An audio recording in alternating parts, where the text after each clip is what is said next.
The hallway was dark and still. It was past midnight, and the house outside Fort Campbell was quiet, the way only a military town can be quiet, heavy and familiar, full of things that don't need to be said out loud. The porch light was off. The street was empty. And at the end of the narrow hallway, in front of a closed bedroom door decorated with chalk-drawn stars and a plastic butterfly sticker, a Belgian Malinois sat completely still. He did not whine. He did not pace. He simply sat, his amber eyes fixed on the door, his ears forward, his scarred ribs rising and falling slowly in the darkness. He had been sitting there for 3 hours. He would sit there until morning and the morning after that, and every morning after that for weeks, because somewhere on the other side of that door, a 5-year-old girl was sleeping with every light on, and she needed him close. And Ranger understood that without anyone having to say a word. He always understood. That was the thing about Ranger. He had always understood. Staff Sergeant Daniel Whitaker had come home from Afghanistan 2 years before with 3 things that didn't belong to a quiet civilian life. A brace on his left leg fitted after a roadside IED tore through the vehicle he was riding in outside Kandahar. A cluster of shrapnel fragments still embedded near his spine, close enough to the cord that surgeons decided removal was more dangerous than leaving them in place. And memories. The kind that don't announce themselves in the daytime, but arrive at 3 a.m. without knocking and stay until the light comes back. He also came home with Ranger. Ranger was not a pet. Let that be clear from the beginning. Ranger was a U.S. Army military working dog, a Belgian Malinois trained in explosive detection and suspect apprehension with more operational missions behind him than most soldiers twice his age. He had walked point through hostile villages. He had cleared compounds in the dark. He had pressed his nose to the earth and found death buried beneath it. And he had done it calmly, precisely, and without hesitation, because that was what he was trained to do and because he trusted the man holding his lead. That man was Daniel. They had worked together for nearly 3 years before the IED. Daniel remembered the moment the way people remember car accidents, in fragments, out of sequence, sharp in some places, and completely missing in others. The sound, the heat, the silence that came after, and then through the smoke and the ringing in his ears, movement low to the ground coming toward him through the debris. Ranger limping, bleeding from a gash along his left ribs, still moving toward Daniel, because Daniel was down. And Ranger was not the kind of soldier who left his partner behind. They had been pulled out together. They had healed slowly and imperfectly together. And when Daniel was medically retired from the Army, he had filed the paperwork to adopt Ranger officially. And on a gray November morning, he had driven to the kennel facility, clipped the lead RER's collar, and said quietly, "Come on, boy, let's go home." Ranger had looked up at him with those steady amber eyes, and walked beside him to the truck without looking back. That was the thing about soldiers. Real ones. They don't look back. Daniel's daughter, Lily, had been 3 years old when he came home. She had grown up knowing her father's limp as simply part of him, the way she knew his voice and his smell, and the rough warmth of his hand when he held hers. She did not know what Afghanistan was. She did not know what an IED was. She knew that Daddy sometimes walked slowly, and that sometimes he sat very still at the kitchen table staring at something she couldn't see, and that Ranger always went to him when that happened, and that somehow after Ranger went to him, Daddy would eventually get up and make them both hot chocolate. She loved Ranger the way only a child can love an animal, completely without condition, without any awareness that love needs to be earned or maintained. She simply loved him. And Ranger, who had spent 3 years in a war zone reading human behavior with the precision of a trained specialist, understood her love and returned it in the only language she had: presence, steadiness, loyalty. On warm afternoons, Lily drew chalk flowers on a driveway, while Ranger lay nearby in the shade, watching her with the quiet attention he had once given to suspicious packages and unfamiliar movements in crowded markets. Daniel would sit on the front step, icing his leg, watching them both, and in those moments something in his chest would loosen slightly, not heal, but loosen. He should have been inside that afternoon. That is the sentence that would carve itself into Daniel Whitaker's mind and stay there for months. He should have been inside. He, snorts, had gone in to get ice for his knee, which had been flaring badly since the morning. He told Lily he'd be right back. She nodded without looking up from her chalk flower, her small hand moving in careful pink loops across the concrete. He was inside for 3 minutes. Snorts. He heard the sound of a vehicle slowing. He heard nothing after that. And then he heard Lily's small footsteps fast scrambling toward the house. And something in the sound of those footsteps, something wrong and urgent and terrified, hit him before he even reached the door. He came through the doorway and saw a man crouching, smiling, his hand around Lily's small wrist. Daniel did not feel his leg. He did not think about the shrapnel near his spine, or the brace on his knee, or the 2 years of physical therapy that had gotten him to something resembling functional. He moved the way he had been trained to move, fast and direct and without hesitation. And he shouted with a voice that commanded soldiers in the dark in a foreign country. And the man let go and the gray van at the curb pulled away fast. Lily never screamed. She pressed herself against Daniel's chest, and he held her, and she never made a sound. She didn't make a sound for a very long time after that. The doctors called it trauma-induced selective mutism. They explained it carefully and kindly. They said she understood everything around her. She could hear. She could think. She simply could not make her voice work because somewhere in the part of her brain that had recorded those 3 minutes in the driveway, a door had closed, not locked closed, and it would take time and safety and patience to open again. She stopped playing outside. She stopped laughing. She slept with every light in her room burning and still woke in the night shaking. And Daniel would come in and sit beside her bed and talk to her softly about nothing in particular, about the weather, about breakfast, about what birds were called, anything to fill the silence with something safe. And Ranger would come and press his large, warm body against the side of her bed, and Lily would reach down in the dark and curl her small fingers into his fur. And slowly, the shaking would stop. Daniel noticed the way Ranger moved around Lily after the incident. He had worked with military working dogs long enough to know their body language the way a musician knows notes. And what Ranger was doing was not the behavior of a family pet offering comfort. It was protective positioning, deliberate, measured. Ranger stayed within arm's reach of Lily at times. He placed himself between her and doorways. He angled his body outward when strangers were near, creating a physical buffer. He slept outside her bedroom door every single night. Not because anyone told him to, but because he had assessed the situation and made a decision the way he had always made decisions in the field. Daniel would find him music there in the mornings, curled against the door. He would crouch down slowly, ignoring the pain in his knee, and rest his hand on Rare's scarred side, and he would not say anything for a long moment. "Good boy," he would finally say, and Ranger would look up at him, steady and calm, and Daniel would have to look away. The nights were harder than the days. After Lily was asleep, Daniel would sit at the kitchen table under the dim overhead light, and he would look at the shadow box mounted on the wall across from him. The folded flag, the bronze star, the 101st Airborne patch, all the evidence of a man who had done hard things in hard places and come home standing. He had cleared compounds. He had walked point. He had brought his people home. And he had not been fast enough in his own driveway to protect a 5-year-old girl drawing chalk flowers. One night, about 2 weeks after the incident, he sat at that table later than usual, and the weight of it came down on him all at once, the way weight does when you've been holding it too long. His head dropped into his hands. His shoulders shook. He did not make much sound. Soldiers rarely do, even when they're breaking. He felt the weight of a head in his lap. Ranger had come from the hallway without a sound and pressed his broad head against Daniel's thigh, and he stayed there completely still, warm and present and steady, the way he had always been steady in firefights and in silence in Afghanistan and in a small kitchen in Tennessee. Daniel put his hand on Aryar's head and held on. Neither of them moved for a long time. Weeks passed. Authorities had detained a man named Thomas Keene, a civilian contractor who had recently relocated to the area after a neighbor reported a suspicious vehicle matching the description of the gray van. Keene denied everything. There were no fingerprints, no physical contact evidence sufficient for a strong case, no confession. The case moved toward trial on thin ground, and the prosecutor was honest with Daniel about the uncertainty. Lily still could not speak, and without her testimony, the case was fragile.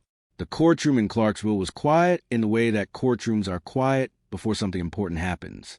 Daniel wore his old army dress uniform jacket, not for sympathy, for strength, something to hold him upright. Ranger was permitted in the courtroom as a certified medical support animal. He lay at Lily's feet as she sat in the witness area, his body warm against her small shoes. Lily sat very still and looked at her hands. Across the room, Thomas Keene sat with his attorneys, calm, detached, as though none of this had anything to do with him. The judge asked Lily gently if she could identify the man who had approached her. Lily did not speak. She raised her eyes slowly from her hands and looked across the room. And Ranger moved, not violently, not dramatically, no barking, no lunge. He simply changed. His body went rigid. His ears angled sharply forward. His breathing shifted, measured and alert. His gaze locked across the room with an intensity that was not aggression, but something older and more certain than aggression. Daniel felt it before he fully processed it. The same way he had felt it dozens of times in the field. That shift in Rare's body that meant one specific thing. Scent alert, not anxiety, not reaction to the courtroom noise or the crowd. Scent alert. The same posture Ranger assumed when it identified explosive residue or locked onto a suspect's track in the field. Precise, trained, unmistakable to anyone who knew what they were looking at. Daniel's heart was pounding when he was called to the stand. He did not raise his voice. He did not perform. He sat straight in the way soldiers sit, and he spoke clearly and without drama about what Ranger was, what Ranger had been trained to do, and what Ranger had just done. He explained military working dog scent detection protocols. He explained alert posture and what it indicated. He explained that these animals did not react randomly in controlled environments, that every response was conditioned and deliberate and meaningful. Your Honor, Daniel said quietly, I have seen this dog in firefights. I have watched him work in conditions that would break a man. He does not posture without reason. What you saw him do just now, I have seen him do in the field when he identified a target. He recognized something in that room. And in 12 years of working with military working dogs, I have never once seen Ranger be wrong. The courtroom was silent. A continuance was requested. Investigators returned to forensic evidence collected from Lily's jacket on the day of the incident. Fibers, trace soil, chemical residue consistent with specific industrial compounds. When cross-referenced against Keene's work equipment and a rented rural storage unit registered in a neighboring county, a match emerged. A warrant was issued. Inside that storage unit, investigators uncovered evidence linking Keene to multiple attempted luring incidents across 2 counties. The case that had been fragile became solid. The defense that had been confident began to collapse, faced with the weight of the forensic evidence. Intensity that was not aggression, but something older and more certain than aggression. Daniel felt it before he fully processed it. The same way he had felt it dozens of times in the field. That shift in Rare's body that meant one specific thing. Scent alert, not anxiety, not reaction to the courtroom noise or the crowd. Scent alert. The same posture Ranger assumed when it identified explosive residue or locked onto a suspect's track in the field. Precise, trained, unmistakable to anyone who knew what they were looking at. Daniel's heart was pounding when he was called to stand. He did not raise his voice. He did not perform. He sat straight in the way soldiers sit, and he spoke clearly and without drama about what Ranger was, what Ranger had been trained to do, and what Ranger had just done. He explained military working dog scent detection protocols. He explained alert posture and what it indicated. He explained that these animals did not react randomly in controlled environments, that every response was conditioned and deliberate and meaningful. Your Honor, Daniel said quietly, I have seen this dog in firefights. I have watched him work in conditions that would break a man. He does not posture without reason. What you saw him do just now, I have seen him do in the field when he identified a target. He recognized something in that room.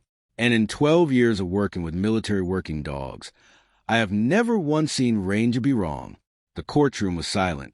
A continuance was requested. Investigators returned to the forensic evidence collected from Lily's jacket on the day of the incident. Fibers, trace soil, chemical residue consistent with specific industrial compounds. When cross-referenced against Keene's work equipment and a rented rural storage unit registered in a neighboring county, a match emerged. A warrant was issued.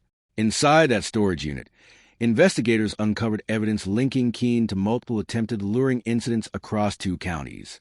The case that had been fragile became solid. The defense that had been confident began to collapse. Faced with the weight of the forensic evidence, Thomas Keene accepted a plea agreement. Decades behind bars, no trial, no cross-examination of a little girl who couldn't speak. Justice arrived not with drama, but with the quiet certainty of evidence and the instinct of a dog who had never stopped doing his job. There were no celebrations. Daniel drove home in the early evening, Lily beside him in the back seat with Ranger. Her head leaned against his fur the way it always was. The light was gold and low across the fields outside Fort Campbell. American flags moved gently on porch posts as they drove through the neighborhood. Daniel watched in the rear-view mirror and did not say anything. That night, after dinner, after bath, after the lights were turned on in Lily's room, Daniel sat on the edge of her bed and brushed her hair back from her face with his hand the way he always did. Ranger rested his chin on the edge of the mattress beside her, his amber eyes soft, watching her face. Lily reached out and traced a long scar along Rare's ribs with her small finger, slowly, carefully, the way she had done 100 times before. But this time something in the gesture was different, more deliberate, like she was saying something with her touch that she couldn't yet say with words. Daniel watched her. He didn't speak. The room was quiet for a long time. And then, barely above a breath, so soft Daniel thought for a moment he had imagined it, Lily spoke. "Daddy." Daniel went completely still. Ranger knew. He closed his eyes. He bowed his head forward until his forehead rested gently against hers. And he stayed there and he breathed. And he did not try to speak for a long moment, because there was nothing in him that could form words right then. Not from a man who had survived an IED in Kandahar. Not from a man who had held his people together through the worst nights of a war. Not from a man who had sat alone at a kitchen table and believed for months that he had failed the most important mission of his life. "Yes, baby," he finally whispered. He did. Ranger lifted his head from the mattress and rested it across Lily's small legs. And she put both arms around his neck and held him. And he let her completely still, warm and solid and present, the way it always been. Some soldiers come home, and the war follows them through the door. It sits with them at the table. It wakes them at 3 a.m. It lives in the shrapnel that surgeons decided was safer to leave in place. And sometimes those soldiers wonder if the best of what they had was left behind in a foreign country, in the dust and the heat and the noise of a life they used to know. But Daniel Whitaker learned something in a quiet bedroom in a small town outside Fort Campbell. In the moment his daughter's voice came back to him, he learned that the best of what he had was right there, in the brace on his leg that proved he had moved through pain for the people he loved, in the scarred ribs of a dog who had walked through the same fire and never once left his side, in the small voice of a little girl who had been silent for months and found her way back through the warmth of a soldier who happened to walk on 4 legs. Ranger was not just a retired Army canine. He was a soldier who had taken shrapnel, who had cleared compounds in the dark, who had pressed his nose to the earth and found the hidden things that could have ended lives. And when the uniform came off and the kennel gates opened and a man with a brace on his leg said, "Come on, boy, let's go home," Ranger had simply walked beside him, because the mission was not over. It had just changed. Some soldiers serve in deserts and mountains. Some serve in courtrooms and quiet hallways and small bedrooms with the lights left on. And sometimes the bravest ones, the ones who never ask for recognition, never break under pressure, never leave their people behind, walk on 4 legs, and ask for nothing in return except the chance to keep protecting the ones they love. If this story moved something in you, if it made you think of a father you know, a veteran you love, a dog who once meant everything to someone, then share it. Let someone else hear it, because these stories deserve to be told, and the people in them deserve to be remembered. And if you are not yet part of the State of Valor family, this is your moment. Subscribe, because every week we bring you the stories of the men, the women, and yes, the 4-legged soldiers who gave everything not for glory, not for recognition, but because someone they loved needed them too. This channel exists for them, and it exists for you. Never forget the ones who served, and never forget the ones who came home still fighting.